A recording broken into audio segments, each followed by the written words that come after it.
함께 해주셔서 정말 감사드립니다. 우리 또 납북 피해자 가족연 협의회에서도 와주시고요. 그리고 또 제가 존경하는 우리 김문수 지사님, 또 김영호 우리 의원님 함께 해주셔서 너무 감사드립니다. 우리 한반도 선진화 재단의 또 우리 박수영 전 뭐라고 해야 되죠? 대표라고 말씀드릴게요. 네, 박수영 대표님. 항상 또 경기도에서 일을 하실 때부터 제가 그때 당이 달랐지만 그래도 너무나 유능하기 때문에 제가 항상 깊이 기억을 하고 있었습니다. 역시 유능하신 분들은 또 이렇게 이후에도 경기도 지사 퇴임하고 나서도 활발하게 활동을 하시는 것 같습니다. 오늘 이 토론의 제목이 6.25 다시 일어날 수 있다라는 건데 저는 사실은 6.25가 다시 일어날 수 있는 것은 물론이고 사실은 그때보다 상황이 더 안 좋다고 생각을 합니다.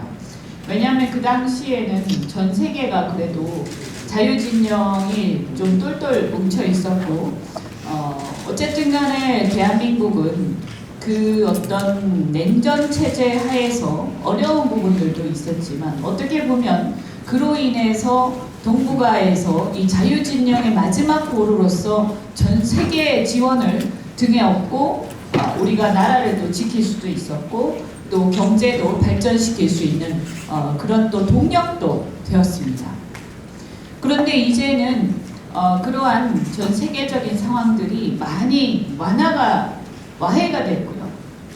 물론 다시 미중 간의 갈등이 일어나고는 있지만 그래서 이 전선이 불명확해지고 각자가 자신들의 국익과 관련해서 열심히 이제 뛰는 와중에 대한민국은 뭔가 이렇게 소외되어 가고 있다는 생각이 듭니다. 그래서 우리는 우리의 국익을 그리고 우리 국민들의 생명과 안전을 어떻게 전략적으로 지킬 것인가 하는 면에서 굉장히 답이 나오지 않는 그런 굉장히 절체절명의 위기에 처해 있다. 그래서 겉으로 보기에는 당시보다 훨씬 더 우리가 발전되고 더 강해 보이지만 실제로 국제적인 어떤 질서, 국제 정세를 보자면 그 당시보다 대한민국의 전략적 위치는 훨씬 더 굉장히 애매한 상황에 처해 있다고 생각하지 않을 수가 없습니다.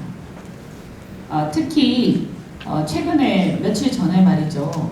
그 북한 어선이 남하를 해서 삼척항에 정박까지 하고 심지어는 그 전에 오늘 뉴스 보니까 울릉도까지 들렀다가 오고 그리고 삼척항에 정박해서 한참 동안 이런저런 활보 끝에 우리 주민들한테 휴대폰 좀 빌려서 우리 서울에 있는 이모한테 전화 좀 해야겠다.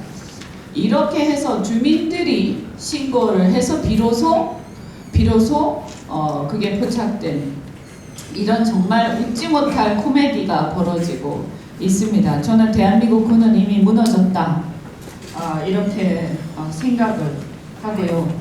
어떻게 보면 이것은 이미 지난 작년에 남북 군사 합의서 이후에 계속해서 조금씩 무너지고 있는 대한민국 군의 경계 태세를 상징적으로 보여주는 사건이라고 생각을 합니다. 과연 그런데 그 어선이 뭐였을까?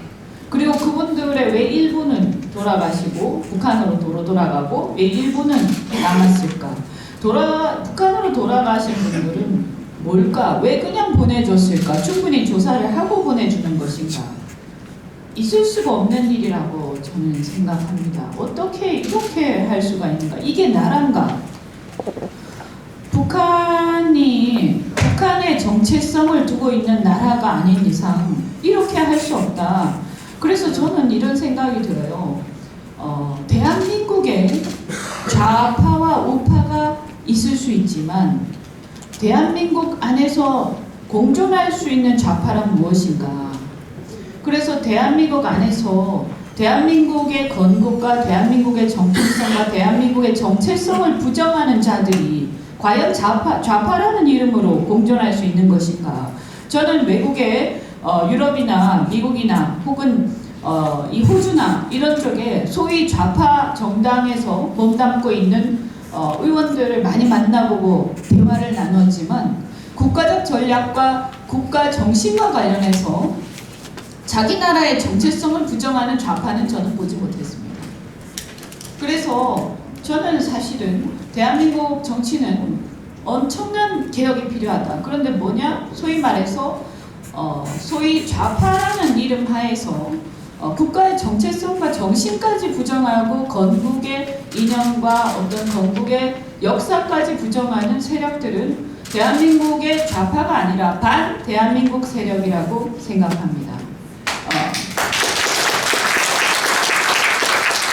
그런데 그러한 반 대한민국 세력이 좌파라는 이름으로 또는 진보라는 이름으로 대한민국의 제도권 하에까지 들어와 있고 심지어는 그들의 지지를 받는 사람이 대통령이 되어서 며칠 전 현충일날 그 북한 정권의 훈장을 받고 6.25 남침에 상당한 공을 세운 김원봉이라는 전범을 추켜 세우면서 대한민국 국군의 뿌리라고 하는 이런 정말 모욕적인 발언을 대통령이 하셨습니다. 저는 충격을 받았는데 근데 또 이해할 수 없는 것이 왜 그날 아무도 그 자리를 박차고 일어나지 않았을까? 국가유공자들이나 저는 죄송한 얘기입니다만 우리의 예비역 장성들이나 현역 장성들이나 무엇이 두려워서 아무도 박차고 일어나지 않았단 말인가? 그런 모욕을 받으면서 저는 제가 잘 군 출신이 아니라서 이해를 못하는지 모르겠는데 정말 가슴이 무너지고 이런 나라에서 지금 나는 어느 나라에서 어디에 속해 있는 것인가 하는 생각을 하지 않을 수가 없습니다. 결국에는 대한민국은 역사상 위정자와 임금은 항상 나라를 뒷전에 두고 자기들끼리 싸우느라고 여념이 없었던 반면에 국민들이 항상 위기에 처했을 때 자기 자신의 생명과 가족과 재산을 지키기 위해서 국민들이 의병을 들고 의병이 되어서 일어나서 그래서 많은 국민들이 목숨을 잃었다고 저는 생각합니다. 아마 지금도 우리 대한민국의 국민들은 더 이상 정치권이나 이런 대한민국의 그 지도부 또는 리더들한테 기대할 게 없다라고 생각하고 내 재산을 경제 위기가 다가오는데 내 재산을 처분하고 회사를 처분하고 외국으로 이전하고 이제 나도 이민을 가야 되는 수밖에 없는가라는 아마 그런 고민을 하고 있는 국민들이 굉장히 많을 텐데 이것은 정말로 다시 그런 역사를 반복해서는 저는 안 된다고 생각하고